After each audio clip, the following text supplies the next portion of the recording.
preserved in time. But everything eventually comes to an end. A handsome new pastor joins the church, and a threatening stranger drops in. When a parish erupts in passions, the commandment that's forgotten is, "Thou shalt not kill."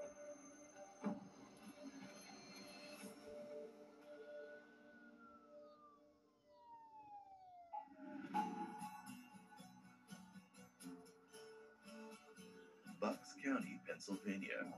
In 1743, colonists incorporate their settlements into Springfield Township, named for its abundance of hills, meadows, and springs.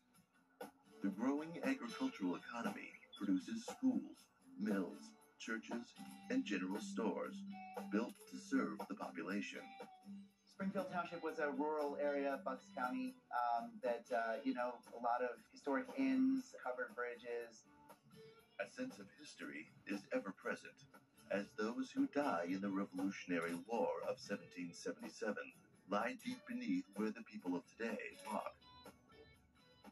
Springfield Township fails to expand like other nearby communities. When Interstate 78 opened, there were a lot of people who thought that, people who would be commuting to New York City or Philadelphia or whatever, that it would lose a little bit of its rural charm. But it really didn't. Other neighboring municipalities started seeing more like residential subdivisions, things like that. But Springfield Township remained like a very quiet, kind of rural country community. In a bucolic area of Bucks County, which is a throwback to the 1950s, because people leave their doors unlocked, they have their screen doors open. The Trinity Evangelical Lutheran Church congregation has been worshiping regularly in this building since 1763. But Springfield Township remained like a very quiet, kind of rural country community. And the church was a big part, kind of a focal point of that community for the congregants. It's about 12:30 p.m. on Wednesday, the 23rd of January, 2008, when the parish sexton, who is in charge of the maintenance of the church buildings and graveyard, heads for the church office. The sexton of the church had arrived that day to clean the church, which is something that she normally does, and found that the door was unlocked. Normally, during that time, the door is always locked, but she found that it wasn't. Her first instinct was, whoever did this, I'm going to give them a piece of my mind. They left the door unlocked. But then she notices something strange on the floor.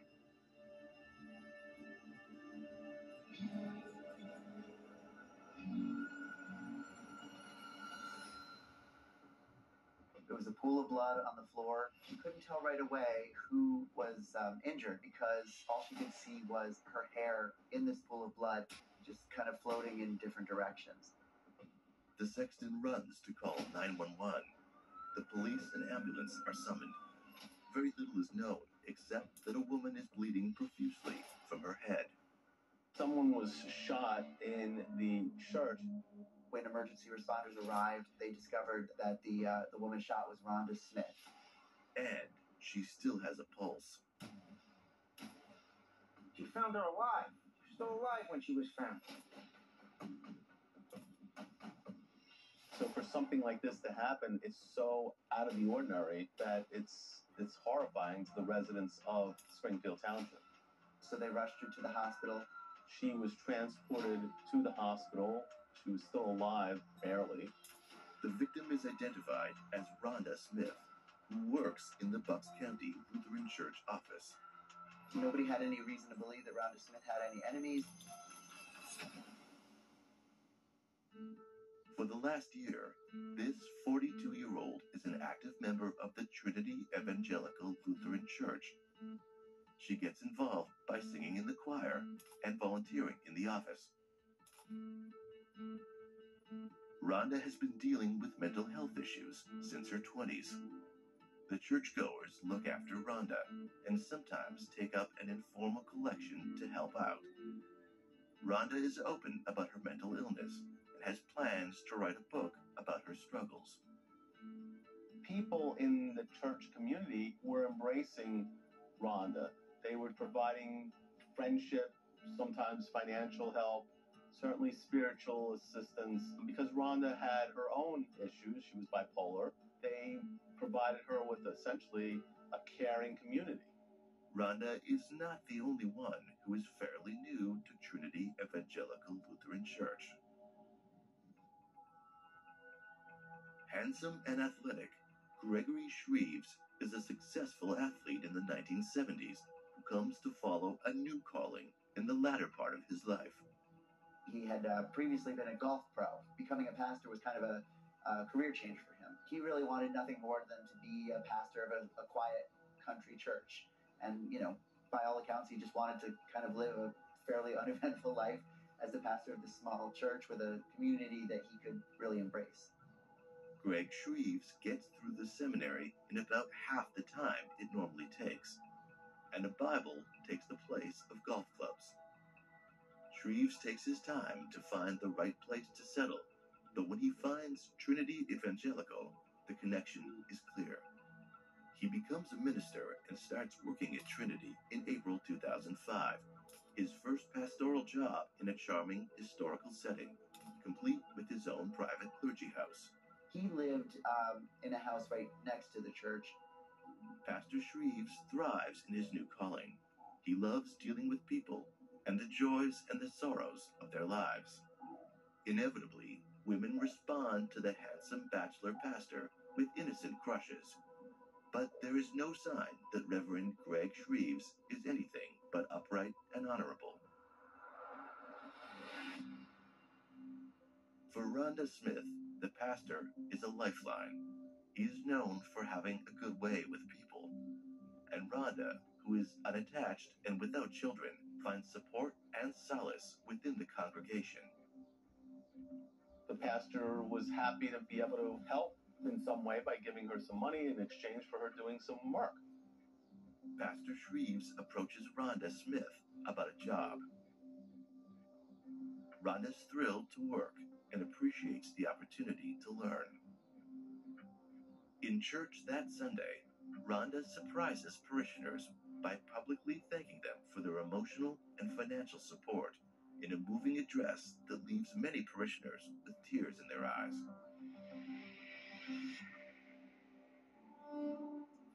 No one can imagine that Rhonda would be shot point blank in her beloved church. As the congregation prays for Rhonda Smith to survive, the police work fast to find the perpetrator. It's a time of crisis, and a strong presence at the helm is needed. The congregation and police all want to know the same thing. Who would want Rhonda dead?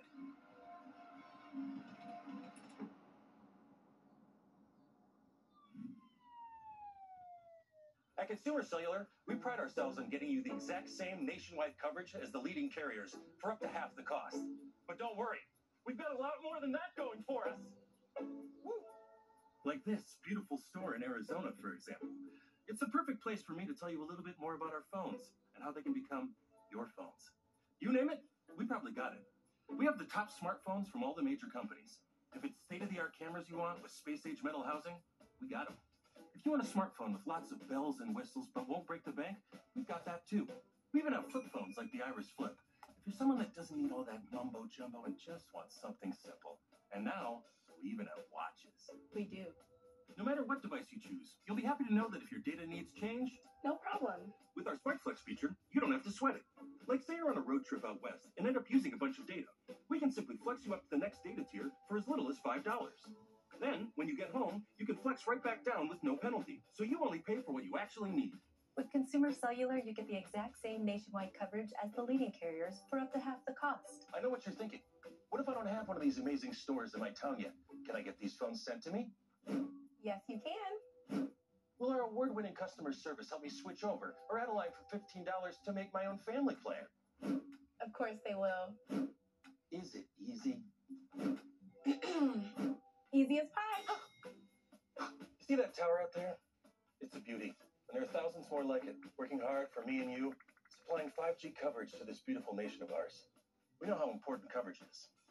That's why we offer a risk-free guarantee. If you're not satisfied within 30 days of activation, you can pay nothing.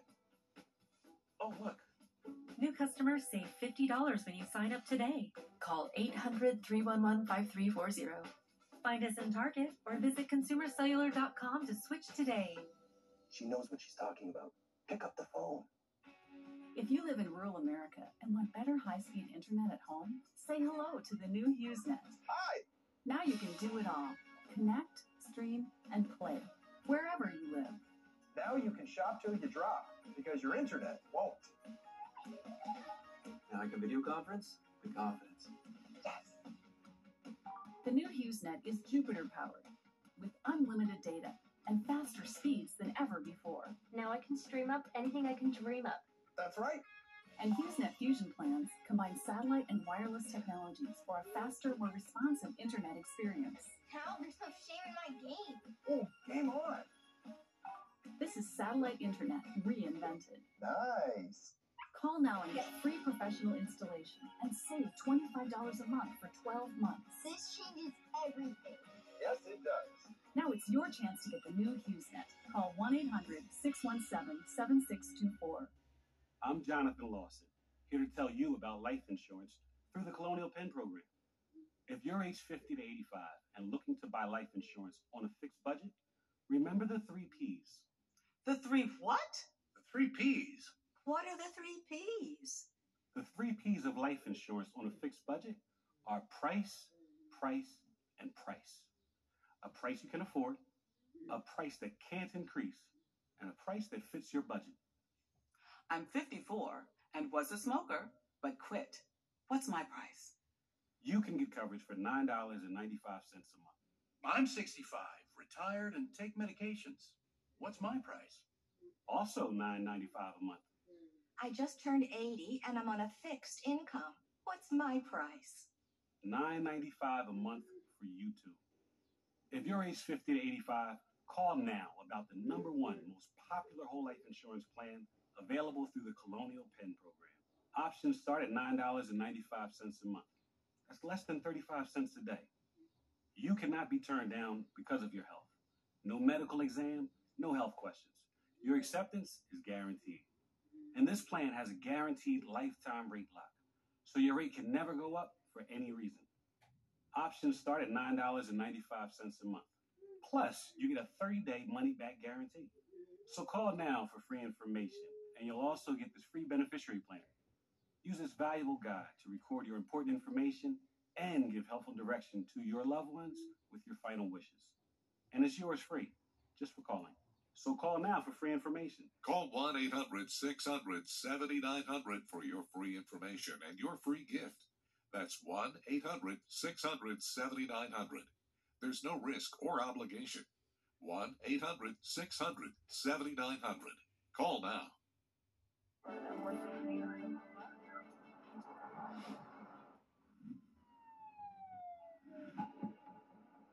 Springfield's Trinity Evangelical Lutheran Church congregation worships regularly in this building and have since before there was a United States of America. Small town values are at the town's core. No one expects a horrific assault in Springfield's historic church. Rhonda Smith is found bleeding from the head and barely alive in the church office. She is rushed to the hospital.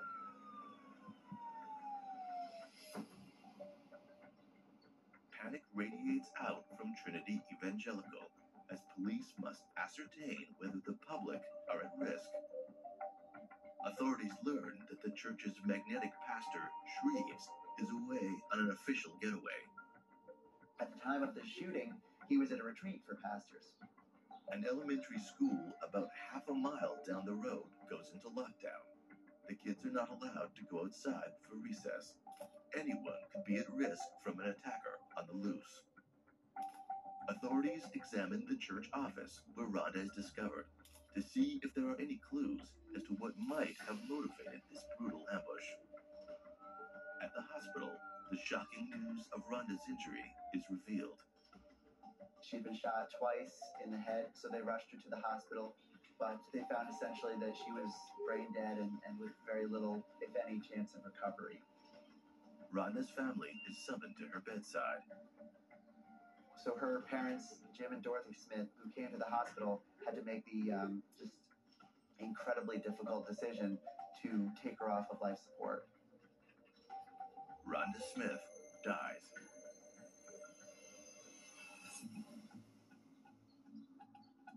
Pastor Shreves returns to his parish to find his formerly sedate flock in a state of fear and chaos. He got the call that this had happened, and he came back. Police immediately notice that he's a handsome man and clearly adored by the congregation. No one had any idea who might have done this, who might have had a problem with Rhonda Smith. It's not as if she had any enemies that anyone knew of. The first reaction among the church community was, this must be an outsider. The pastor and other members of the church tell police that a visitor attends church service at Trinity Evangelical. Members of the church were recalling a stranger who had come to a church service a few, weeks prior, who was disheveled, dirty. He tells 3 different people that he's come from 3 different states. They'd never seen him before. He was acting suspicious. He would make remarks like, oh, this would be a great church to rob. At one point, he actually tried to take a communion cup from the church and was kind of caught in the act, and they said, oh, we don't do that kind of thing here. It is a bizarre incident that is completely foreign to this peaceful church. So some people were wondering, could it have been him? Some people were speculating that it was a robbery, that they thought that the church would be empty. They found Rhonda Smith there, shot her, and ran off. And all the congregation fear, if the stranger kills once, will he come back for more? The pastor is forced to wonder, is he now at risk? He was afraid. There was a murder at this church right next to his house. He had concerns that whoever did it might come back and hurt him or try to kill him. And he was also dealing with the feelings that the congregation were going through, trying to kind of guide them through it while also, dealing with his own feelings about what had happened. So nobody really knew what happened, but most people were not considering that this could have been a member of the church or someone from the community. As the parish anxiously awaits the results of the autopsy, police hear a rumor whispered in the small community that Rhonda Smith has a married lover.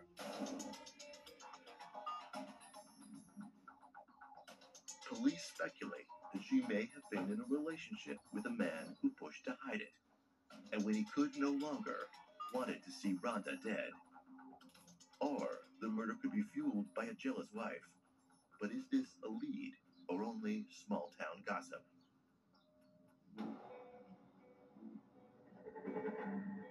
Police talk to Rhonda's parents and hear about her various romantic attachments and her bipolar disorder. An unlikely theory surfaces. So in early stages of the investigation, the police did not rule out that it could have been a suicide. Although there is no gun at the scene, they can't rule anything out. And, there was some speculation that maybe she killed herself in the church with the assistance of someone and that person disposed of the gun. Or that someone found her and got rid of the gun because they didn't want it to be seen as a suicide because of the stigma associated with suicide. Because Rhonda's parents are nearby the church when Rhonda is shot, the police theorize that they cover up their daughter's suicide. And therefore they came upon the scene and they took the gun and disposed of the gun themselves. But the police are divided. The investigators actually had disagreements as to whether or not it was a suicide or a homicide. Rhonda's father is adamant that they have no part in a cover-up and that Rhonda did not commit suicide. And he was very insistent to the police. She did not do this. Someone killed her. She did not do it. But if it's not a suicide, who would have shot Rhonda Smith? Authorities bring their questions to Pastor Shreves, the man who appears to have had a close relationship with Rhonda Smith. Came back to the pastor, part of their investigation, and were asking him, is there anything unusual from your conversations with the congregation or anything from the past couple of weeks or months that comes to mind, anything that it might not have struck you at the time, but it could mean a lot for our investigation. And as soon as they asked for that, they could tell there was something on the pastor's mind, but he was reluctant to kind of say. And finally he said, well, there is one member of the congregation who's been acting kind of unusual. The pastor hesitantly admits that there are some odd elements at play in the congregation. What he's about to disclose will rip the roof off this picture-perfect county parsonage.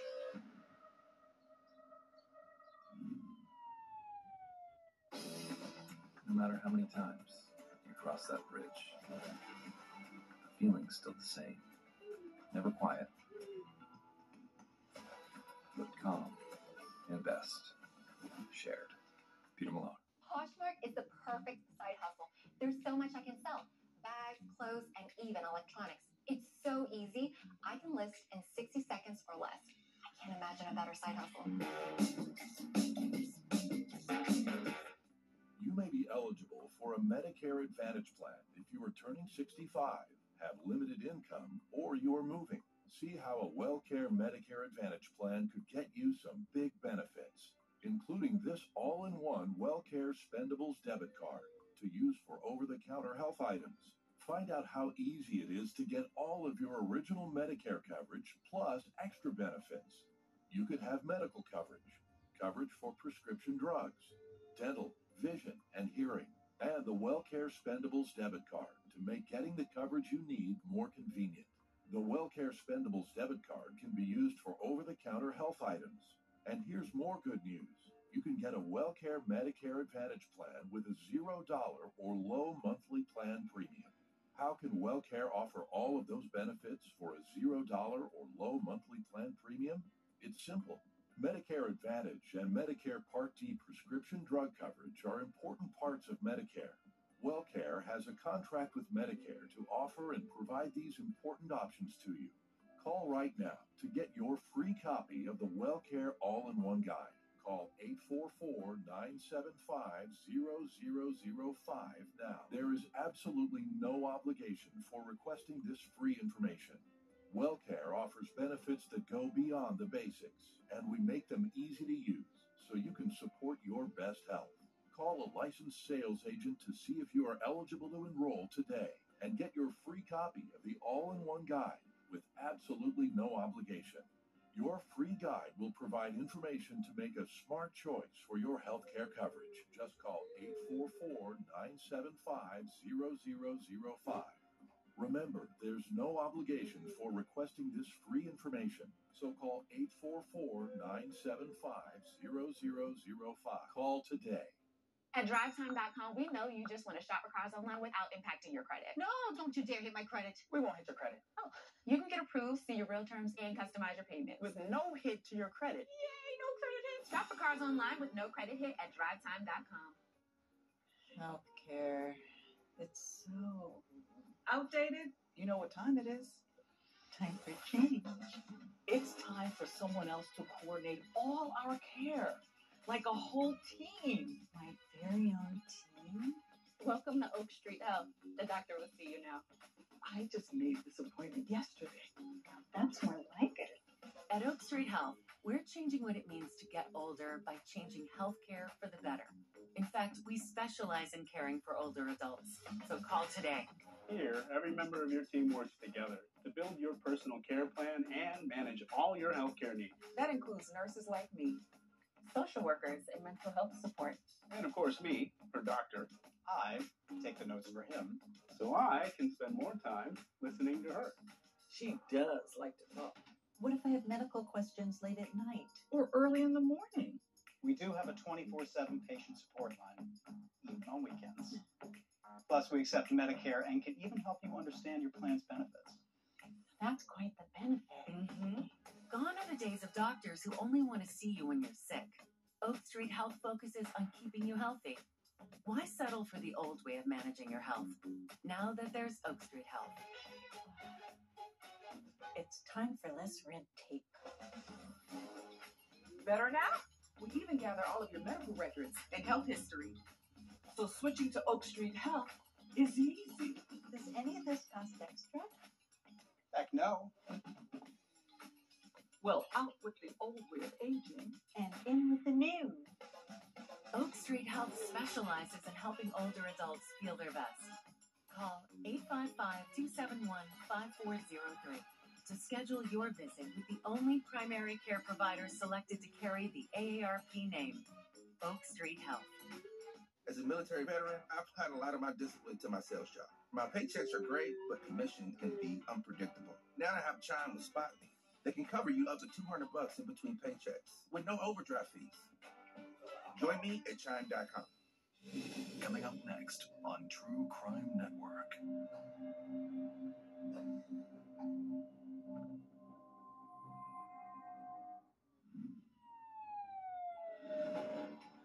Rhonda Smith, church administrator, is found bleeding in the church office. She's later pronounced brain dead and taken off life support by her parents. Rhonda has bipolar disorder, and although no weapon is found at the scene, authorities speculate as to whether this is a suicide that is covered up by her parents.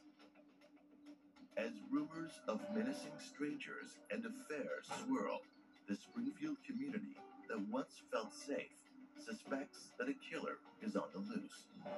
And no one, not even the parish priest, knows what to believe anymore.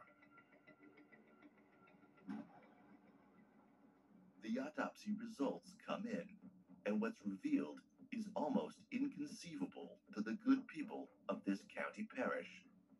She'd been shot twice in the head. The forensic examiner who conducted the autopsy, she found what's called stippling on Rhonda Smith's hand, the outside of the hand, which led her to believe that Rhonda Smith put her hand up in order to protect herself. Stippling is the burn off of the powder that etches on skin or anything soft at close distances. The bullet is pushed through the firearm from the propellant, being the gunpowder, and it's the burn off of the powder. What happens is when it's at close distances, it doesn't have enough time to burn. Rhonda Smith's death becomes a murder investigation. If the victim killed herself, she would have put the gun closer to her face or to her head, and there would have been a substantial amount of stippling. Residents of Springfield have their illusions of safety destroyed. It's a very rural area, and it's an area that crime doesn't happen in. The threatening stranger seems like the only possibility. He returns to rob the church, as he threatened, but finds Rhonda there by chance and shoots her. Authorities try to trace him. But the stranger seems to disappear as mysteriously as he arrives. The police were conducting their investigation, starting first close to the victim, Rhonda, in terms of people who she knew, people who she may have dated at the time or in the past. And then they started branching out as all those potential people of interest had alibis and could not have possibly committed this. Police return to the facts that the crime scene communicates. Now, in this case, it showed us that this was not a robbery. Everything was in place. Nothing was stolen. But we were able to see that the first shot that grazed off of Rhonda Smith's forehead did not penetrate her body. It just grazed her forehead and instead lodged in the window frame behind the desk. The second shot was a contact wound to the side of her head. And those two pieces of evidence were able to lead us to conclude what kind of a revolver was involved in the shooting. But we didn't have the gun. And the question of motive remains unanswered. Church members fear for their own safety. The investigation is stalling.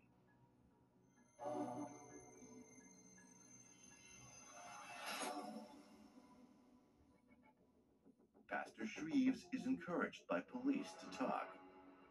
They could tell that there was something on the pastor's mind that he was reluctant to discuss. Pastor Shreves recounts a situation to the police that has nothing to do with Rhonda. Finally, he did say, well, there's one member of the congregation who's been acting a little strange. Police talked to the pastor and then started finding out about some of the uniqueness about Mary Jane Fonda. The pastor tells investigators about Mary Jane Fonda's artistic talents and how he invites her to help decorate the church. Mary Jane Fonda was a very talented artist. In fact, the church has a beautiful painting of the church by Mary Jane Fonda that used to hang in one of the rooms in the church. But she says something to him that bewilders him. Mary Jane Fonda said to Pastor Shreves, "You can't deny what's going on between us." And that was when Pastor Shreves realized, oh, Mary Jane Fonda has developed a romantic interest in me. And he just kind of stopped the conversation. He said, "Mary Jane, this is not appropriate. I'm your pastor. I don't have feelings for you in that way." But the situation doesn't end there. She was leaving him long, rambling messages that were sometimes 10 minutes long, sometimes longer. She left messages that were so long that the tape on the answering machine would cut out. And then she would call back and start a new message and say, "Oh, I got cut off." But, increasingly it was getting kind of out of hand. The pastor asks Mary Jane Fonda to stop leaving him messages. Mary Jane continued to leave these messages for him. She started buying groceries for him and leaving them in the refrigerator at the rectory for him. And when he said, "Mary Jane, are you buying food for me? Like, you can't do that. You really need to stop." She had strong feelings for the pastor at the time in terms of taking care of him. The pastor takes steps to block her behavior. He even started locking the rectory door so she couldn't do that anymore. But Mary Jane won't give up. And she would just leave the groceries on the front porch. And to make a point, he kind of just left them there one day and they spoiled.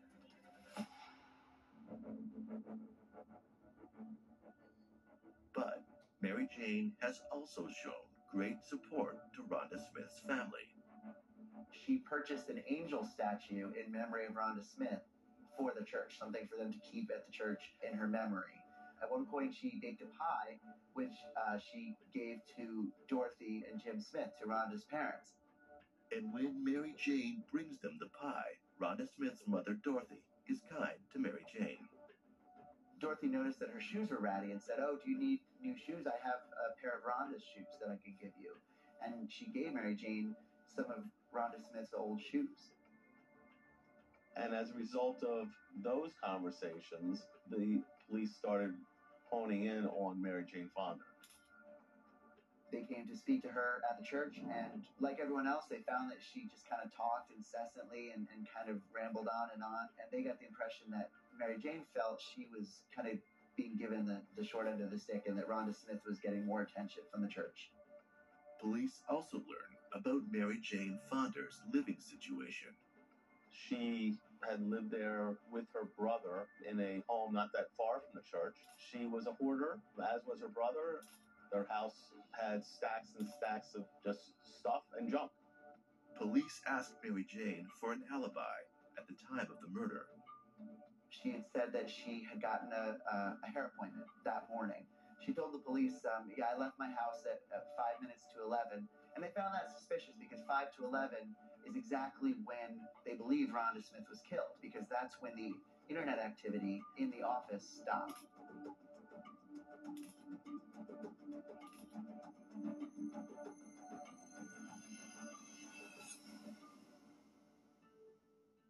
Police follow up with the hair salon. Normally when she gets a hair appointment, she removes the wig and lets them do her hair, then puts the wig back on and leaves.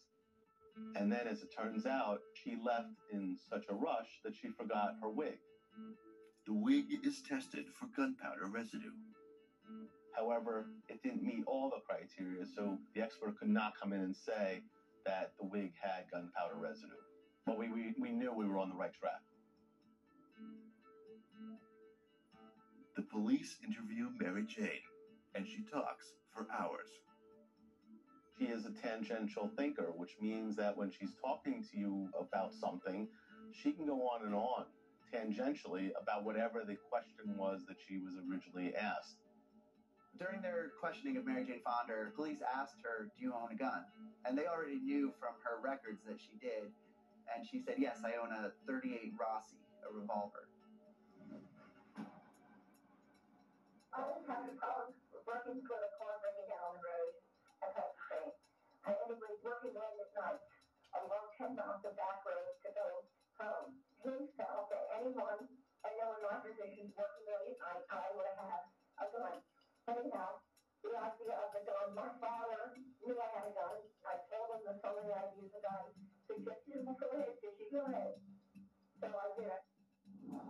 known as an inexpensive type of revolver. It performed well, but it was inexpensive, readily available, and there was a lot of them sold.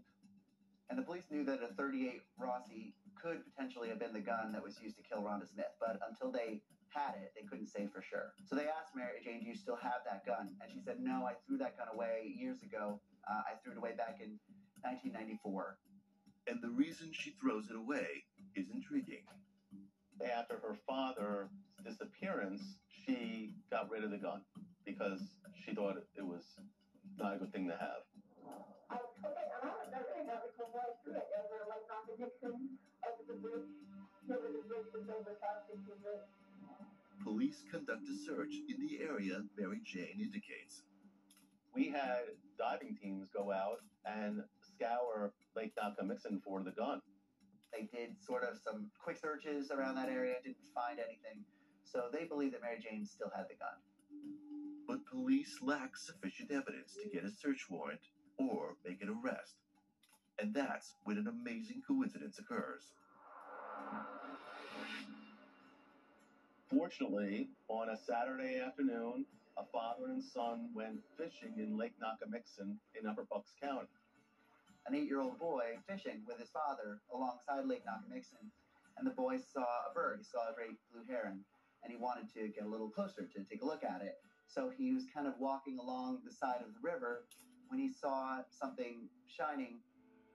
He took his sweatshirt, covered his hands, and picked up what turned out to be a gun. And he presented it to his father. His father couldn't believe that his son had retrieved a gun.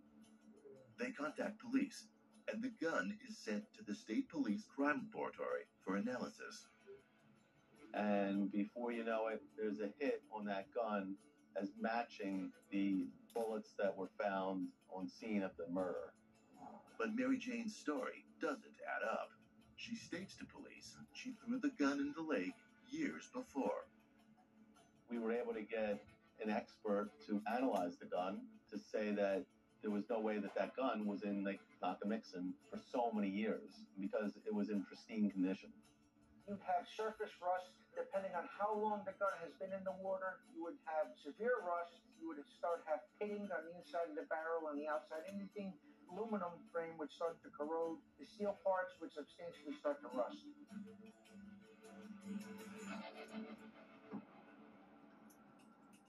A warrant is issued for Mary Jane Fonder, and the congregation of Trinity Evangelical Lutheran Church is stunned. So Mary Jane Fonder was arrested on April 1st, 2008. Members of the church council the day of the arrest had told reporters, we shouldn't jump to any conclusions. For all we know, she could be innocent. But with her arrest, an astonishing fact is unearthed. This isn't the first time Mary Jane Fonder is suspected of murder.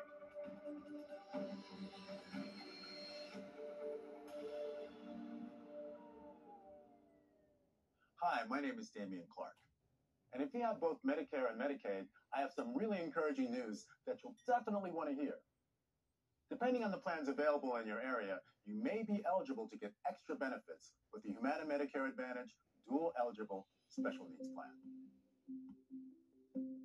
All these plans include a Healthy Options allowance, a monthly allowance to help pay for eligible groceries, utilities, rent, and over-the-counter items, like vitamins, pain relievers, first aid supplies, and more. The Healthy Options allowance is loaded onto a prepaid card each month, and whatever you don't spend carries over from each month. Other benefits on these plans include free rides to and from your medical appointments. You pay nothing for covered prescriptions all year long. All plans have dental coverage, which includes 2 free cleanings a year, fillings, and a yearly exam. They also have vision coverage, including vision exams and a yearly allowance towards eyewear, such as lenses or contacts, and hearing coverage, which includes routine hearing tests and coverage for hearing aids. They'll also have a $0 copay for the shingles and other routine vaccines at in-network retail pharmacies. Plus, your doctor, hospital, and pharmacy may already be part of our large Humana networks. So call the number on your screen now to speak with a licensed Humana sales agent. Wouldn't you love benefits like a monthly allowance? To help pay for eligible groceries, utilities, rent, and over-the-counter items. So if you have Medicare and Medicaid, call the number on your screen now and speak with a licensed Humana sales agent. If you're eligible, they can even help enroll you over the phone in a Humana Medicare Advantage dual eligible special needs plan. So call now. Humana, a more human way to healthcare. Attention, consumers who have used the heartburn medication Zantac between 1980 and 2019.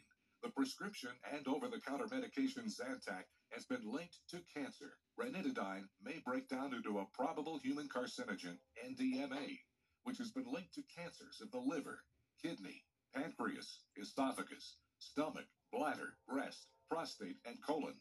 Zantac was recalled and pulled from the market in 2020. Several manufacturers of the heartburn medication Zantac have already entered into settlement for consumers who have developed cancer using these medications.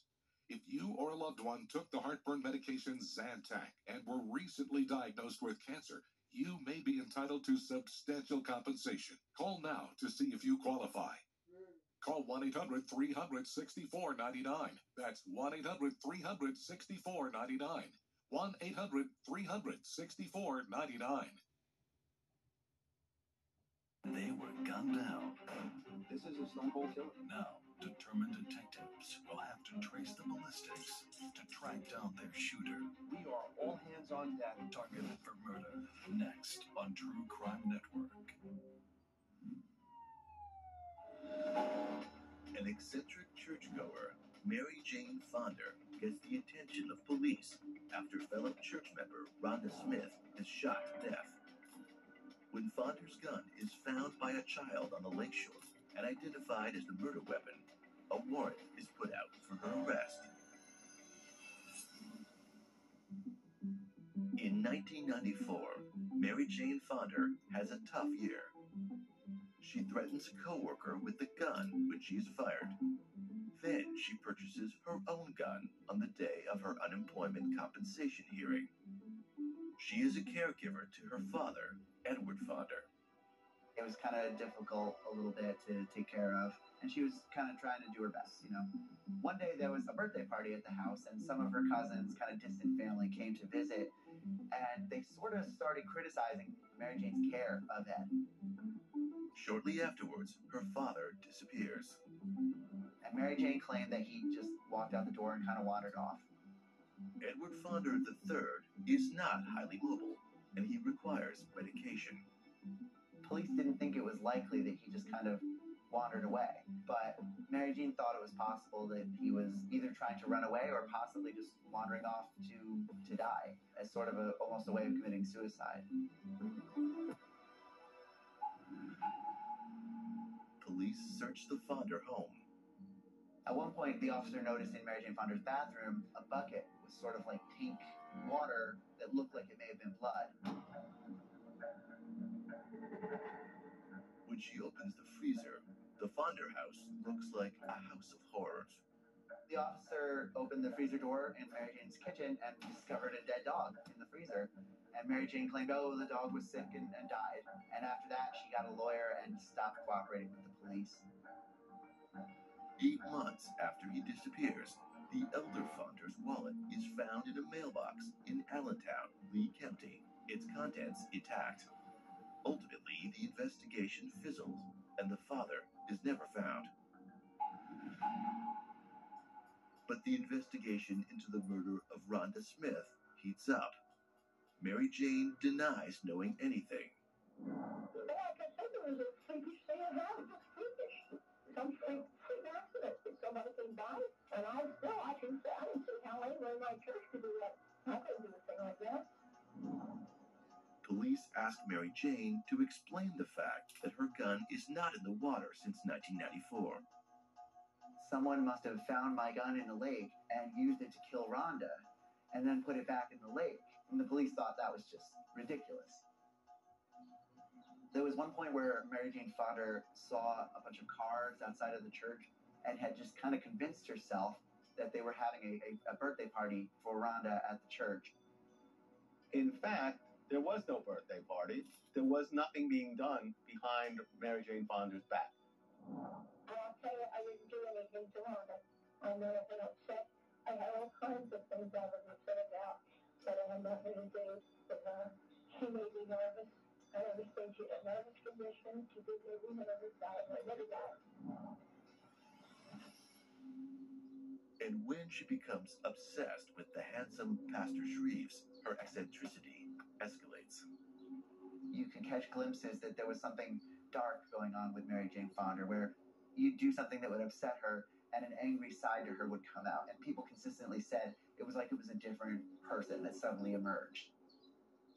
And then, to top it all off, 2 days before the murder, the pastor had asked Rhonda Smith if she would be secretary for the church. Mary Jane Fonda also did not know that Rhonda had been given a job in the office. One day she called the church, Rhonda Smith answered. And Mary Jane was so shocked that she hung up. And then she kind of called back and was like, Rhonda, you know? And again, she was just furious because, like, well, why have they never given me this job? This is something that would have really meant a lot to me. Mary Jane Fonda is pushed over the edge. The evidence is mounting.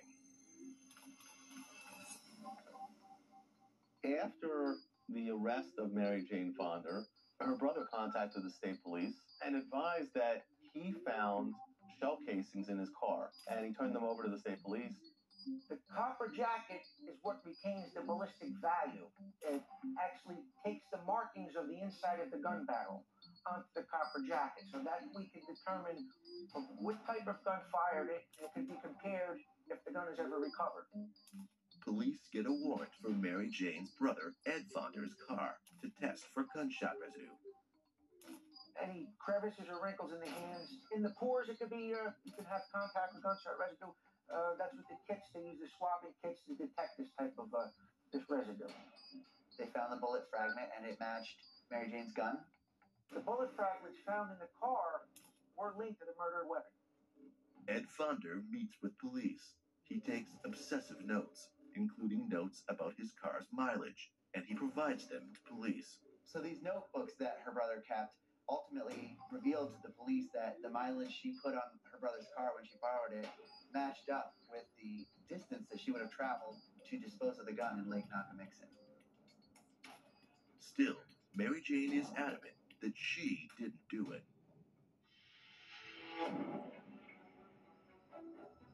Mary Jane Fonda's murder trial begins October 21st, 2008, in Bucks County. She wears the sneakers given to her by Rhonda Smith's mother. Now, if that doesn't send chills down your spine, nothing will. The gunpowder ended up on the door handle and wheel of the car, the vehicle, from her hands. But the defense argues convincingly that the gunpowder residue found in the car is inadmissible, as it could have been transferred there by police.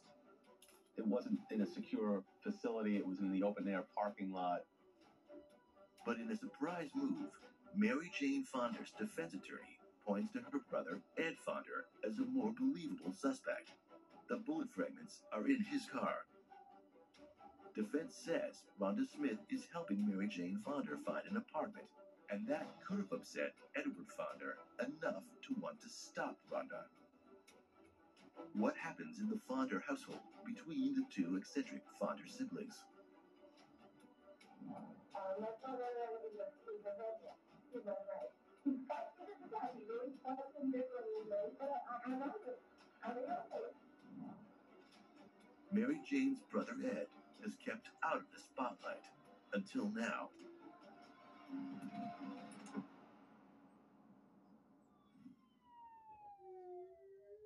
At Consumer Cellular, we pride ourselves on getting you the exact same nationwide coverage as the leading carriers for up to half the cost. But don't worry, we've got a lot more than that going for us. Woo! Like this beautiful store in Arizona, for example. It's the perfect place for me to tell you a little bit more about our phones and how they can become your phones. You name it, we probably got it. We have the top smartphones from all the major companies. If it's state-of-the-art cameras you want with space-age metal housing, we got them. If you want a smartphone with lots of bells and whistles but won't break the bank, we've got that too. We even have flip phones like the Iris Flip. If you're someone that doesn't need all that mumbo-jumbo and just wants something simple. And now, we even have watches. We do. No matter what device you choose, you'll be happy to know that if your data needs change, No problem. with our Smart Flex feature, you don't have to sweat it. Like say you're on a road trip out west and end up using a bunch of data. We can simply flex you up to the next data tier for as little as $5. Then, when you get home, you can flex right back down with no penalty, so you only pay for what you actually need. With Consumer Cellular, you get the exact same nationwide coverage as the leading carriers for up to half the cost. I know what you're thinking. What if I don't have one of these amazing stores in my town yet? Can I get these phones sent to me? Yes, you can. Will our award-winning customer service help me switch over or add a line for $15 to make my own family plan? Of course they will. Is it easy? Easy as pie. You see that tower out there? It's a beauty. And there are thousands more like it, working hard for me and you, supplying 5G coverage to this beautiful nation of ours. We know how important coverage is. That's why we offer a risk-free guarantee. If you're not satisfied within 30 days of activation, you can pay nothing. Oh, look. New customers save $50 when you sign up today. Call 800-311-5340. Find us in Target or visit consumercellular.com to switch today. She knows what she's talking about. Pick up the phone. For too long, high-quality diamonds have been too expensive. With 70 years of fine jewelry experience, Ross Simons knows luxury and value. We now offer lab-grown dream diamonds you can actually afford. Discover real brilliance at fabulous prices. Luxury or value? Why choose? Explore the lab of luxury at rosssimons.com. I used to think all doctors were the same. Then I switched to Oak Street Health. You see, this isn't your typical doctor's office. Instead of waiting around for me to get sick, they focus on keeping me healthy and feeling good. Hey! Still got it. Zion, the sugar, right? And the best part, everyone at Oak Street Health is experienced with people my age. At Oak Street Health, we specialize in caring for older adults like you, with a focus on keeping you healthy. So don't wait. Call today. Zion, we're ready for you. Here people get to know me the old-fashioned way. By listening. This guy takes all the notes, so my doctor is all eyes on me, and I'm never rushed out.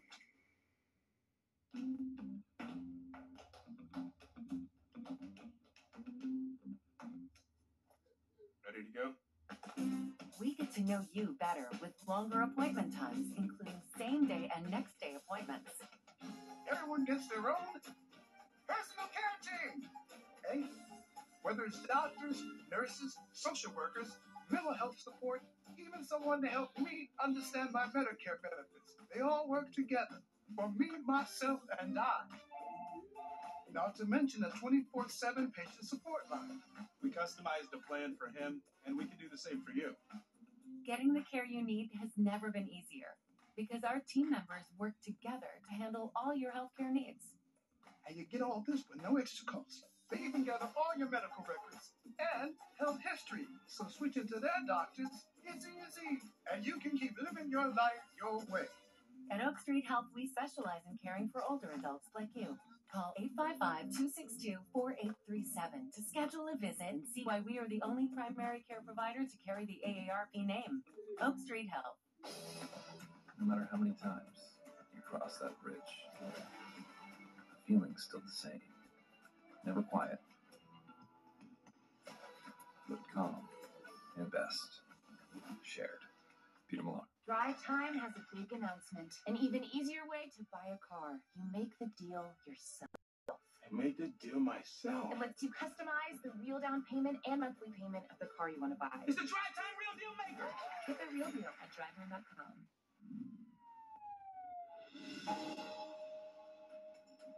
Authorities allege Mary Jane Fonder transfers incriminating evidence into her brother Edward's car when she borrows it on March 28th. But is the killer her eccentric brother all along? Ultimately, what the police believed from their interviews with Ed Fonder was that he was just kind of a person with strong sense of morals and, religious beliefs, and that he just believed he was doing the right thing. He didn't really believe he was betraying his sister, but he believed, when you find something like this, you turn it over to the police, and that's what he did. The evidence against Mary Jane is clear. had was Mary Jane Fonda's pocket calendar. On the date of Rhonda Smith's death, it was written Rhonda murdered. But what was interesting about that was at that point they had not determined and certainly hadn't publicly disclosed that it was a murder. So they thought it was significant that murder was the word used in the pocket calendar.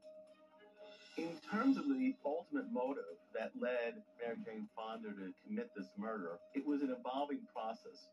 I was encouraged by the pastor. The pastor was very warm, a very friendly kind of a guy, and he took right to me. The pastor shoes was a heavenly man, a real man. I ever needed a man. He put me on my feet. He gave me courage. He is a such a friendly man. Mary Jane Fonda imagines she and the pastor have a romantic relationship. When Rhonda answers the church office phone, Mary Jane begins a plan of attack. The church, the life is wonderful, right? It's a happy thing at the night. People didn't have no attention at all. You know, it's over, it's all good. The fact is, I'm working. That's the tool of their life when they're working. She thought that she should have been asked to be the receptionist by the pastor, and why would he have Rhonda Smith do that unless perhaps this woman was having an affair with the pastor and she needed to protect the pastor from Rhonda Smith. And that's why she went in with a gun and shot Rhonda Smith 2 times.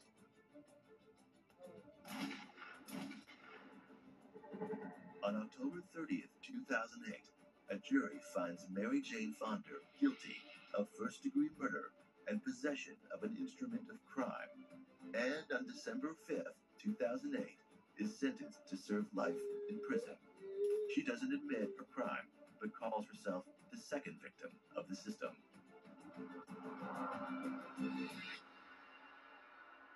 But in prison, Mary Jane fits in. Mary Jane always loved to talk. Now she had a captive audience, literally, who could not help but listen to her. And they actually liked her stories because she kind of, made time pass. So she found this strange kind of niche in the prison that she never had outside. But there's still a mystery to be solved. The case of Mary Jane Fonda's father and his disappearance remained open. It was still unsolved. The police believed that the body was probably buried somewhere at the Fonda property, but they couldn't get access to the house to search. When the dog corpse is tested back in 1994, they find it has eaten diabetes medication. It is speculated that Mary Jane tests the medication on the dog and that the father meets the same fate as the family dog.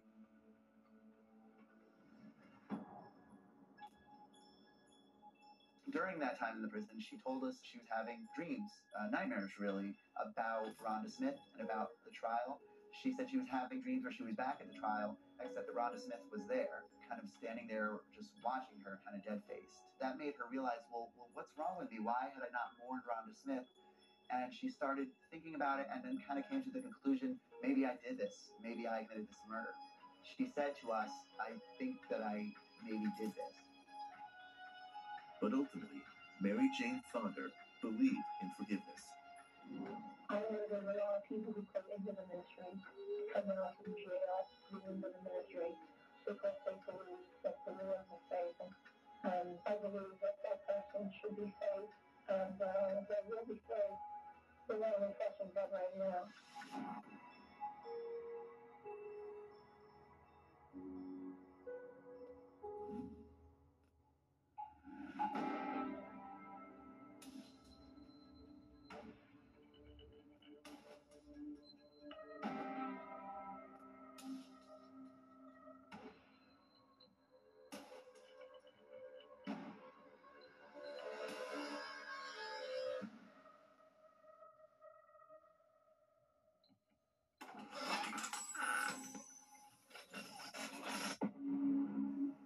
Gunned down in cold blood, targeted for murder.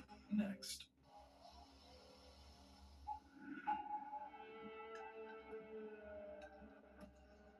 A happy couple moving in together. A secret life of infidelity and drugs. When I told her to get out of my house, I don't know where she went to stay that night.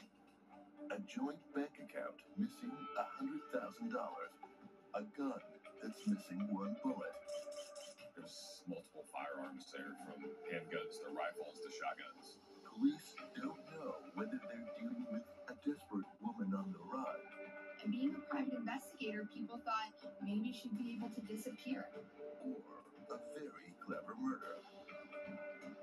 She pretty much vanished. Just out of thin air.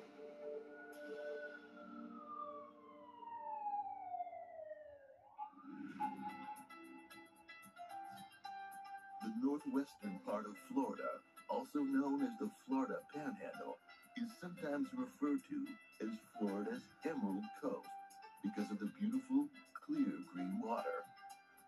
Its westernmost city, Pensacola, has a population of just over 50,000 people.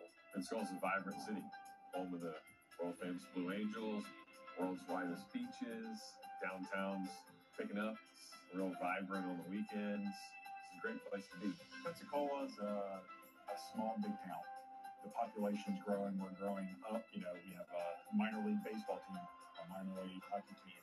College now has a football team that's won back-to-back college championships for their division. Yet, Pensacola is still that town where people open the door for you. And, you know, you're 7 people away from knowing everybody in the town. On September 14th, 2017, Cassandra Waller contacts the Pensacola Police Department and files a missing persons report on her girlfriend, Taylor Wright. Cassandra called the police department. Hey, I haven't heard from Taylor in a long time. It's kind of weird. So Cassandra Waller was Taylor Wright's girlfriend at the time. They recently moved in together. They kind of took that next step, that next evolution that couples do in moving in together. So everything was moving forward. There were no issues at all. So for her to kind of up and vanish one day was weird. Investigators try to learn everything they can about Taylor Wright. We want to know the person that's missing. We want to know their background, any issues, their traits, because it might help us find them. 33-year-old Taylor Wright is a recently divorced mother. Taylor was a private investigator at the time of her disappearance. She was currently going through the hiring process to be a police officer here at the Pensacola Police Department.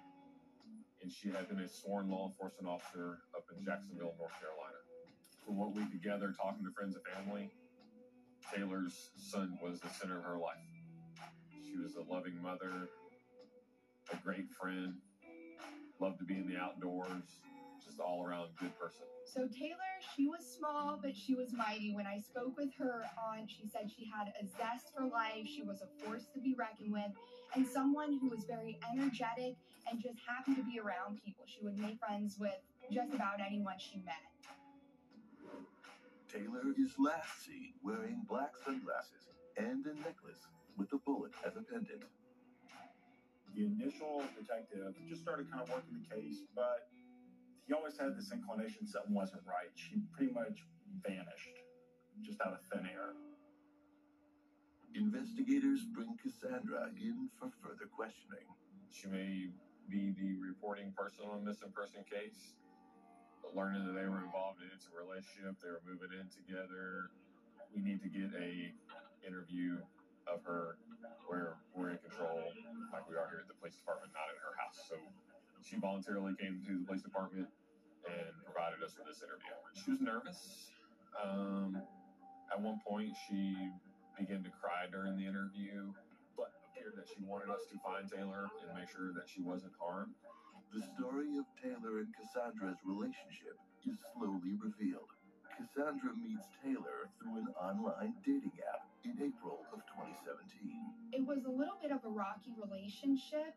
They had been dating for quite a few months. While that was happening, she did find out that there was some alleged drug use as well as another relationship continuing on, some infidelity still happening with, I believe it was a woman in Mississippi. Whenever I found out about Taylor, like, kind of having this relationship that she didn't see with this other girl, and I told Taylor to get out of my life and everything, and she kept saying, text me, please, and like, hear me out. Taylor did have an affair with another female, and that was a concern to us, right? That would potentially give Cassandra motive. Taylor asks Cassandra to meet her at the home of her friends Ashley and Zach. Like Taylor, Zach is a former police officer who now works as a private investigator. Cassandra goes to Zach and Ashley's house to meet Taylor. So I was like, so Taylor, what about cocaine? And Taylor said, she paused, and she was like, yeah, I've done it 3 times though. That's it. She goes, I swear you can test me whenever you want. It's not an addiction. She goes, I was going through a lot, and I was fighting depression, and I just started eating. There was a couple times when she wouldn't go to sleep. She'd like stay up all night. And the first time we were in New Orleans, she had no sleep that night. But like after honesty night, she was sleeping through the night. She was consistent. She was organized. She was focused. And that's why I decided to let her move in her house. Taylor starts to move into Cassandra's house the weekend before she goes missing. On the morning of Friday, September 8th, 2017, Cassandra and Taylor are both preparing to leave the house. She made me breakfast. She made me like eggs and bacon and stuff. And she was in no hurry for anything. It was just like a normal morning. She gave me coffee. Cassandra's off work until Tuesday, so she and Taylor are looking forward to spending some quality time together over the next 4 days. But Cassandra gets a text and agrees to go help with something for a couple of hours, which works out well because Taylor also has a morning plan. On the morning of the 8th, her and Ashley were going to be going to a bank here in Pensacola to try to get some money that Taylor asked Ashley to hold on to. It was a cashier's check in a safety deposit box. Taylor and I, we were literally walking out to my car. Ashley pulled up, and I was like, hey, Ash. She goes, hey, Cass. And I was like, oh, have a good one. Like, see you later. And she goes, all right. Literally got my car and left. So I left the house before they did. Prior to about 11:30, 12 o'clock-ish, Taylor would respond to Cassandra's text messages. Then they kind of stopped. Cassandra was trying to get a hold of Taylor via text message and asking her, hey, where you at? What's going on? So Cassandra then began texting Ashley, trying to obtain, what's going on? Is everything okay? She was like, Taylor's broke down and cried twice today. I'm like, what is going on? She won't reply back to me. That's not like Taylor. So Ashley said that she picked Taylor up that morning. They drove around. They did some errands. Taylor seemed a little bit upset. So they went to a family farm up in Milton, Florida. Let Taylor ride the horses, just kind of, relax, decompress. She was like, she's out riding the horse right now. We'll be home in a little bit. That was about, like 3:30 or so. Around 7 p.m., Cassandra texts Ashley again. And Ashley was like, she left my house like around 5:15. She said that she was going to take an Uber, go get a drink. She had to think about things. A little bit after that, like 7:58, Taylor sent me that text. I'm mad at you. I should have called. I need some time to think. I'm trying to get my life organized and back on track. Cassandra sends a series of angry texts to Taylor, but gets no reply. She was very emotional, very upset. She was very confused about the last text she had received and then the radio silence she got from Taylor. At like 11:54, 11:55, Ash texted me a screenshot of what Taylor just sent her. Okay, I'm not doing anything bad. I'm just stressed out with the move report, and I need a few days to myself. She said it was just weird, but she respected her privacy, gave it a couple days, and when she hadn't heard anything and found out that Taylor hadn't contacted her son, that's where she got concerned, and that's where law enforcement came in. As an ex-cop and a private investigator, Taylor has some skills that could help her if she wants to vanish. But why would she do that? It's hard for someone to vanish. She had money in her bank account. When we went to Cassandra and Taylor's house and we looked through their bedroom, we found a check for thousands of dollars made out to Taylor's name. If I'm going to vanish, I'm going to take as much cash as I can. Why would I leave that? All of her personal hygiene items were there. Everything was there showing that she was going to come back to that house, not just vanish like she did. Investigators find several things that raise questions, including Taylor's passport and a gun. The firearm that I located was in a entertainment stand in Cassandra Waller's bedroom. The firearm was a 6-shot revolver, and when we opened up the cylinder, it only had 5 bullets in it. What happened to the other bullet?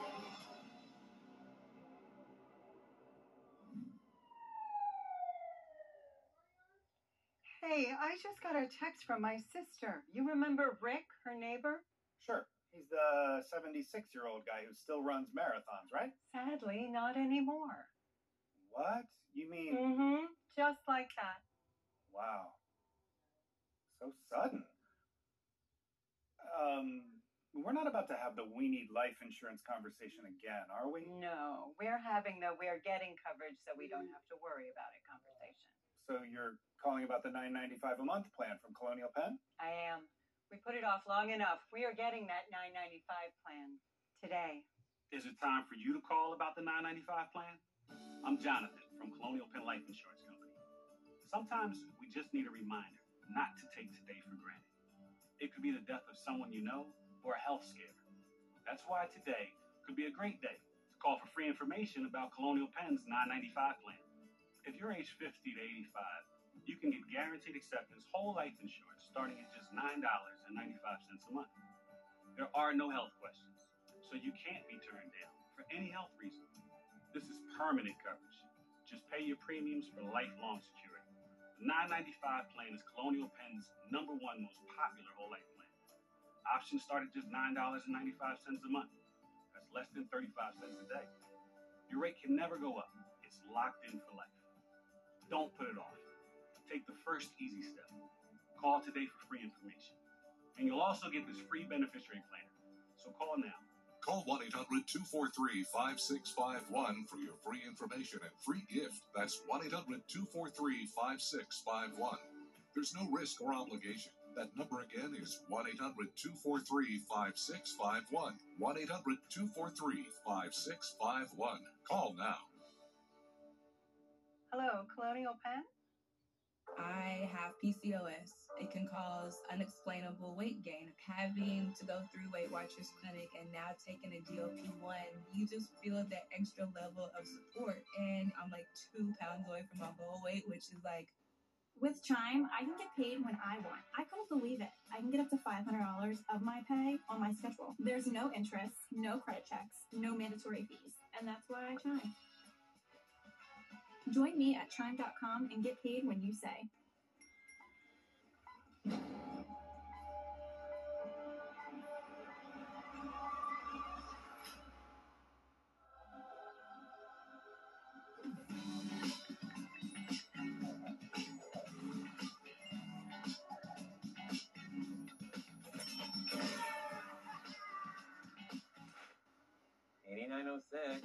There's an easier way to bank and get up to $500 in 5 minutes or less when you download Dave. Attention, consumers who have used the heartburn medication Zantac between 1980 and 2019. The prescription and over-the-counter medication Zantac has been linked to cancer. Ranitidine may break down into a probable human carcinogen, NDMA, which has been linked to cancers of the liver, kidney, pancreas, esophagus, stomach, bladder, breast, prostate, and colon. Zantac was recalled and pulled from the market in 2020. Several manufacturers of the heartburn medication Zantac have already entered into settlement for consumers who have developed cancer using these medications. If you or a loved one took the heartburn medication Zantac and were recently diagnosed with cancer, you may be entitled to substantial compensation. Call now to see if you qualify. Call 1-800-300-6499. That's 1-800-300-6499. 1-800-300-6499.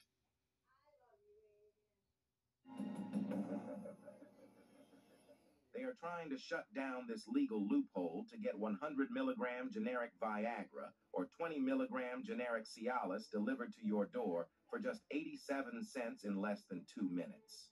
Do this. First, scan the QR code to go to getfridayplans.com.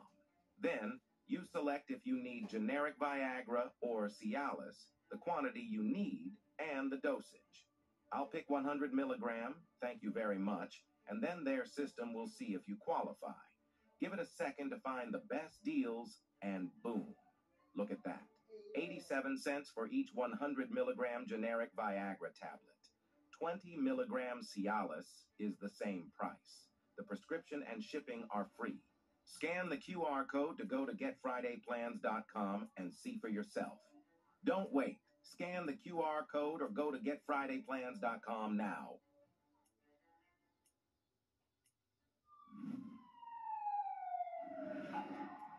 Tourists flock to Pensacola, Florida, to enjoy white sand beaches that are ranked among the very best in the country.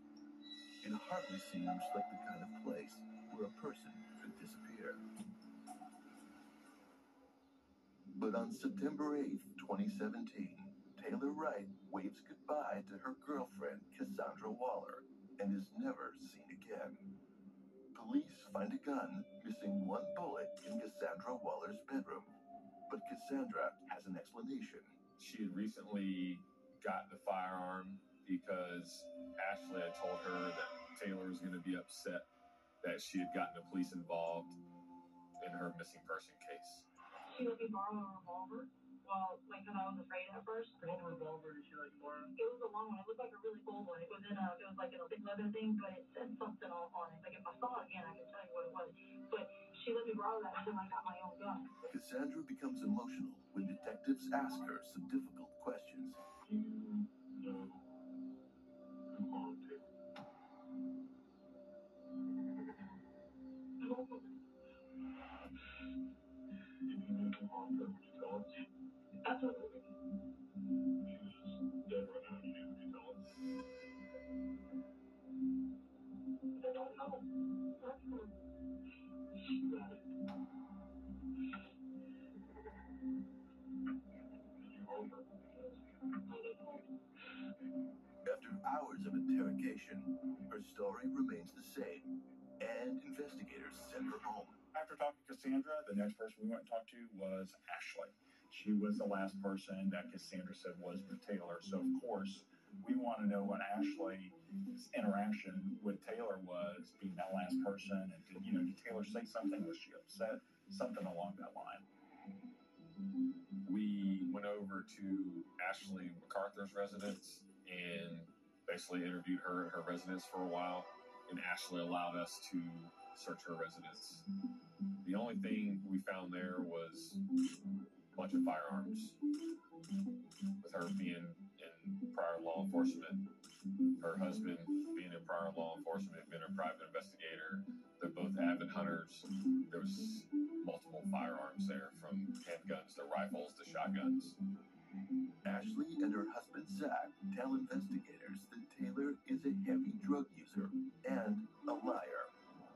We became friends because of me. We were both private investigators, and I just figured, from being a cop for so long, I knew something was up with her. She just seems like a bad manipulator, and she bothers me. I think she's a dangerous person. Ashley confirms Cassandra's version of events on Friday, September 8th. She picks up Taylor just before 10 a.m., and they spend the day together. The last time Ashley sees her is around 5:15 p.m., when Taylor leaves to get an Uber and go somewhere for a drink. I think she's probably just off acting like a nut. I mean, at first I was really worried about her, and I got really mad at her about it, but I think she's probably just playing people, because that's like, after hearing all this is a game to her. Did she seem like she was acting any different than normal? Not really. She was upset about this court case that she had going on, and really thought that her ex-husband was going to try to put her back in jail. He thought he was trying to ruin her career, put her back in jail, because she blames him for her not being a cop anymore. Taylor and her ex-husband Jeff Wright have a history of trouble. There was one incident where Taylor was over at Jeff's house, and this was in the midst of their very contentious divorce battle. Taylor's ex-husband was telling Cass to immediately change her locks, to put bells or something on her windows, because I think he and Taylor had physical altercations. Aside from the divorce and child custody battle, investigators learned that Taylor and her ex-husband have another reason to be at odds.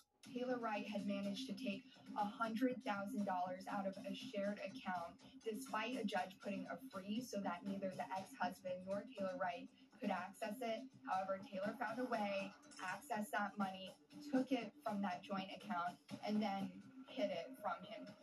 Taylor asks Ashley to keep some of it in her safety deposit box and then picks it up on the day she goes missing.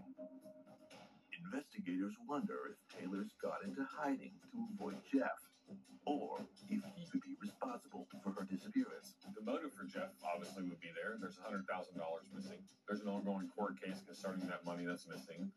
They've got this child they have joint custody of. Investigators dig deeper into Jeffrey Wright and his relationship with Taylor. Taylor and Jeffrey Wright meet in 2003 while she's pursuing a degree in criminal justice. Jeffrey works for the Department of Defense. They get married and move to Jacksonville, North Carolina, where Taylor enters the police academy and is sworn in as an officer in 2008. They remain married for about 10 years and have one child together, but end up getting divorced in 2016. Following up on Ashley's statement, investigators ask Jeff Wright if Taylor is an addict. In 2012, she was fired from a pain clinic, not working there, but as a patient, for irregularities pertaining to Percocet and stuff like that. Jeff also says that Taylor has a lot of guns. She was part of the I'm a big badass because I've got a 45 crowd. We talked her out of that eventually, and she started carrying 380. He claims that Taylor is very concerned about money. So we had a combined investment account that during the course of the marriage went from 300 down to 100. So when she sees that she's in danger of losing all this, on February 22nd of this year, she withdrew $100,000. So the judge had ordered her not to take that money out, and she was basically in trouble for doing so. Taylor was getting all these court summons saying that she had to return this money to the courts so they could determine what percentage would be divided up amongst Jeff and Taylor. Because of her failure to comply with the court order, Taylor is scheduled to appear at a contempt of court hearing on September 22nd. Taylor begs Jeff to call it off and let her keep the money. He refuses. Taylor had been stressing out over the last several days because she had this upcoming court date where she had to present this money that was taken from her and Jeff Wright's account to the judge on that day, and there'd be some kind of consequences. Jeff is cleared of any suspicions when it's confirmed he is on a military base out of town at the time Taylor goes missing. Some people thought because of what she was going through with her ex-husband, the custody battle, the money trouble, that maybe she had just gotten up, left, taken that money to start anew. And being a private investigator, people thought maybe she'd be able to disappear. And her ex is convinced that the most likely person to help Taylor is also the last one to have seen her, Ashley MacArthur.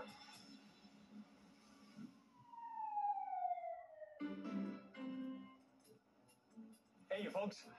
Matt McCoy here to talk about the AARP auto insurance program from the Hartford and why people love it so much. This is a good movie. Looks like it got a 94% thumbs up. Now, that's pretty high. Even that's less than the 96% of customers 50 and over who recommend the Hartford. In fact, 4 out of 5 AARP members who switched to the Hartford from companies like Allstate, State Farm, and Geico got a lower rate. And many of them saved hundreds on their auto insurance. Not an AARP member? Hey, not to worry. The Hartford can help you join in minutes. To start saving on your insurance today, get your free quote by calling the Hartford at 1-800-684-6093 or visit trusthartford.com. I hear this place is great. 90% of diners recommend it. That doesn't beat the 96% of customers who recommend the Hartford. You just can't beat benefits like disappearing deductible. Plus, they offer new car replacement. New car replacement? Yep, if your new car is totaled, the Hartford will pay the full replacement cost. The camera on this phone is amazing. It's only a 93% satisfaction rating, though. still less than the Hartford. You know what else? You could save even more if you bundle home and auto. For the savings, benefits, and best-in-class claims experience you deserve, make the switch today. Join the millions of drivers 50 and over who switch to the AARP Auto Insurance Program from the Hartford and get the savings you want and the award-winning claims experience you deserve. To get your free, no-obligation quote and see how much you could save, call the Hartford at 1-800-684-6093 or visit trusthartford.com. The Bucks got your back. You know what I love about Quick Hit Slots? It's the mobile slots game that gives you those authentic Vegas thrills. Quick Hit Slots has all the games you know and love. And best of all, the jackpot. Download Quick Hit Slots for free and get a 6 million coin bonus. Make every day a winning day. Hi, Grandma. I played baseball today. Oh, that's great. What position did you play? First base. That's what Grandpa used to play. When our hearing wouldn't allow us to use a regular phone, it made us feel isolated. It became difficult to communicate with our friends and family. Clear Captions was an easy solution for us. Clear Captions provides captions on a phone like captioning on your TV, so you can see what the caller is saying live as they say it, making it easy to understand and respond immediately. There is no insurance or Medicare required. Clear Captions service is provided at no cost to you through a federally funded program. We deliver, install, and train you on how to use your phone, all at no cost to you. Give your loved ones the independence and connection they deserve. Call now to see if you qualify to get a Clear Captions phone at no cost to you. Call 1-800-921-4979. That's 1-800-921-4979. Dogs are expensive. My number one pet parent has Spot Pet Insurance. Spot made it so painless and easy for me. They reimbursed me $2,700. I'm here to tell you, consider getting pet insurance. I tried a bunch of different probiotics before seed. And they didn't help. It addressed my bloating and my irregularity. It's really helping my daily bowel movements and keeping me pretty regular. I started feeling better and less bloated, felt flatter, lighter. I just keep going back to see because it actually works. Now I walk around smiling every day because I don't get bloated anymore.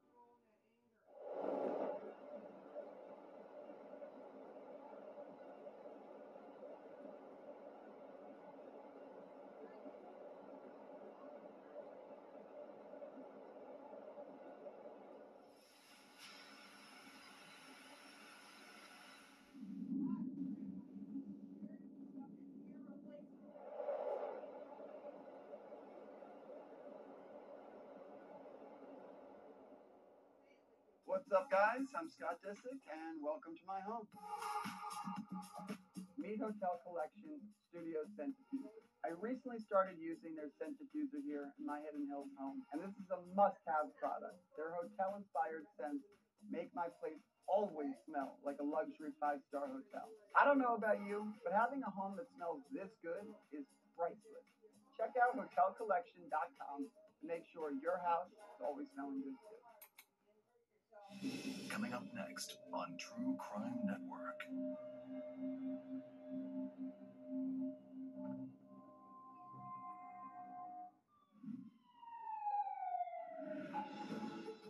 On September 8th, 2017, Taylor Wright disappears without a trace. Taylor is facing contempt of court charges and has been ordered to return some money that she has taken from her ex-husband.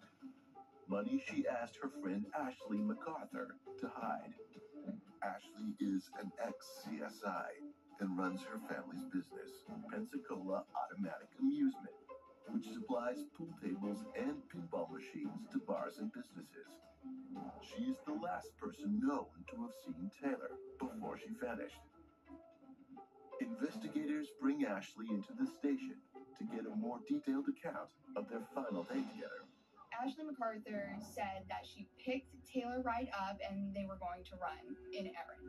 From there, she said that they were going to go to her family's farm in Milton and ride some horses because Taylor had had a rough day and she wanted some time to think and be alone and be with the animals. She wanted some time of peace. So that's what she told police, that she and Taylor went to her farm in Milton. Y'all were out there for how long? Maybe an hour. Maybe an hour? Yeah. And then from there you went back to your place. From there, she told them that Taylor wanted to go to a bar and have a drink and go out and just clear her mind. Now, Ashley said she would drive Taylor to the bar or downtown, wherever she wanted to go, but she says that Taylor insisted on getting an Uber. And that's the last time she says she saw her, is when she walked out to get that Uber. So we contacted the various rideshare companies here, and none of them had any kind of information that they picked up from Ashley MacArthur's address or Taylor or anybody in the neighborhood. We also reached out to the various cab companies here in Pensacola, and we couldn't find anything to support that they had picked up from Ashley's residence or the Taylor ride as well. Investigators subpoena cell phone companies to get the records and track the movements of both Taylor and Ashley's cell phones. They determined that Ashley does not go to Milton as she claims on September 8th. She goes to Cantonment, which is 35 miles to the west. Once we started getting all the data in that we subpoenaed, we began to track Ashley's movements with the cell tower pings that were provided from her cell company. And we determined that Ashley was not 100% honest with us on her whereabouts on the 8th. Taylor's cell phone is with Ashley in Cantonment, then later back at Ashley's house. Stranger than that, both phones ping in Robertsdale, Alabama on the evening of September 9th, a full day after Taylor's disappearance. What we discovered was Ashley was attending a wedding out in Robertsdale for some of her friends who were deputies here in Escambia County. And Ashley and her husband are seen at the wedding, but no one actually recalls seeing Taylor at this wedding. Ashley's phone also pings in the Cantonment area again on Saturday. We need to figure out what she's doing up here and why she's spending all these hours up here that she never told us about. And we didn't want to call her at that time to alert her that, hey, there's an issue in your statement. So one of the other detectives said, why don't we try the property appraiser website? Okay, let's try that. So we had several different last names that Ashley had used, whether it be Ashley MacArthur, Ashley Britt. The first name we put into the property appraiser website was the last name Britt. And that search revealed that property on Britt Road. We put a pin drop on a map and then started inputting the data from the cell tower hits. And what we discovered was that property on Britt Road would have been encompassed in all the cell tower hit data that we had. So we thought we were definitely on the right track at this point. On the day she disappears, Taylor tells Cassandra that she's on her way to Ashley's bank to get a $34,000 cashier's check out of her safety deposit box. Investigators contact the bank and find out that Ashley has no box there. They subpoena Ashley's bank records. I could see on a day previous to Taylor's disappearance that a check for $34,000 had been deposited into one of Ashley's accounts. And then the following day, that money was dispersed amongst multiple accounts within the bank. She had a line of credit, a credit card, a personal bank account. We knew that close to the day that Taylor disappeared, that money was due. We learned that from Cassandra, and then eventually when we got the cell phone records back where she was talking to Ashley and asking for this money, and we could see communication going back and forth where Ashley was just basically saying, hey, I'm busy, I'm sorry, I'm stuck, I'll give it to you tomorrow. Seeing those communications, plus knowing that the court was saying that this money was due, how important this money was to Taylor, and that Ashley no longer had that money, really concerned us at that point. That's when the investigation completely shifted from a missing person to a homicide investigation. We felt at that point that we were investigating homicide.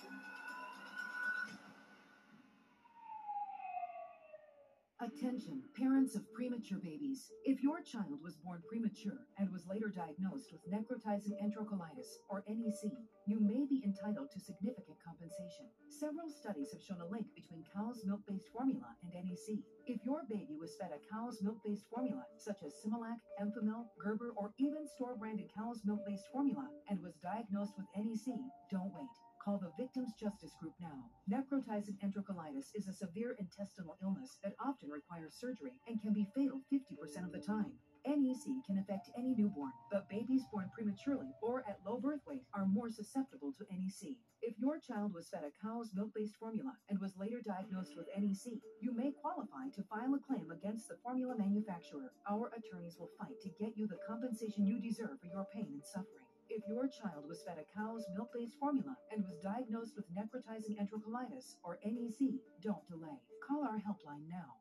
This right here is confidence in a bottle. It makes me feel so much more confident than I've ever felt. They are some of the hottest videos on social media. Those videos claiming to instantly get rid of bags under your eyes. Annette Figueroa is here to tell us why she says this one is for real. This one is for real, and I'm so excited. We even have a video, and all he uses is a small amount on a clean, dry face. And what it does is it tightens and lifts the appearance of bags underneath your eyes. And I did this to my father. We were at home, so we applied it to his under eye bags. And let me tell you, we were so excited. In under 10 minutes, they visibly disappeared from view. And now it is literally part of both of our daily routines. And not only does it work on the bags, it works on the appearance of crow's feet, fine lines, and wrinkles. At our $14.95 price, it's the best way to try Plexiderm and see it work after your first application. Your solution is at plexidermtrial.com or call the number on your screen. A better banking app is right at your fingertips. Download Dave, and you could get up to $500 in 5 minutes or less, right through your phone. There's no interest, no credit checks, and no late fees. Because getting help shouldn't set you back. Switch to the banking app made for you, and you can get up to $500 in 5 minutes or less. Download the Dave app now, or go to dave.com today. My family tree is big, with branches stretching all across the country, and we love to talk. But with wireless service providers, talk is not cheap. With the Text Now app, the whole family gets free nationwide calls and texts. Free, like literally $0 a month. Because connecting with your kids and parents and grandparents and siblings should be free, right? When I need data, I can add a plan that works for me. Text Now is my new way to phone. Download now. They were gunned down. This is a snowball killer. Now, determined detectives will have to trace the ballistics to track down their shooter. We are all hands on deck. Targeted for murder. Next on True Crime Network. It becomes clear that Ashley MacArthur is lying to investigators when they subpoena cell phone records showing Ashley and Taylor's phones are not at a farm in Milton on September 8th, but rather a farm in Cantonment, owned by Ashley's cousin, Kyle Britt. It's also clear from bank records that Ashley deposits Taylor's money into her own accounts. Upon examining the facts of the case, a judge grants search warrants for Ashley's residence, her business, and the farm up on Britt Road. But before they do anything, police must make sure to get Ashley and Zach out of their house. The main reason we wanted to get them out of their residence was all the firearms they had. We did not want an armed confrontation when we go to execute the search warrant at their house. With the limited training she had as a crime scene tech, and with Zach being a ex-law enforcement officer, we just did not want any kind of confrontation where Ashley or Zach get hurt, one of us get hurt, or even an innocent bystander in the neighborhood get hurt. Detective Gigliotti and I reached out to Ashley and explained to her, hey, Ashley, we're done with your phone. Can you meet us here at the Pensacola Police Department tomorrow morning? And once we got her here at the police department and got her situated in one of the interview rooms, we let everybody know, hey, good to go, execute the search warrants. While the search warrants are being executed, Ashley is interrogated. Ashley's demeanor changed a lot from the first interview into this interview, she appeared to be not as confident in her answers when we are confronting her with, I guess, what we consider the hard facts. She would answer softly. What were y'all doing out there? No, y'all there. We just got some stuff that Taylor had there that the shoes were some not possible. Why would you not tell us that? Because she asked me to tell me. You could see where she was trying to think about her answer, and knowing that we were probably going to counter her with what she's saying, another answer she was going to try to come up with after that answer. Do you go back out to this farm after y'all leave?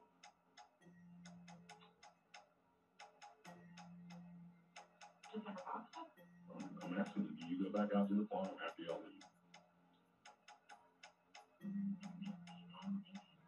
She just appeared to be, again, a lot more nervous, not as confident in her answers, slow to answer the questions. In my opinion, telltale signs of, I got to come up with another lie to cover a lie. Justice, why didn't you go back out to that farm on Bird Road the next morning? During the interview, we were able to get her to confirm, yes, she was out at that farm on Brent Road with Taylor on the day of her disappearance, which was huge because she was able to place her and Taylor at the scene of the crime during the time frame that we have her out there via her cell phone pings. Meanwhile, the search teams are still looking for any evidence of what happened to Taylor.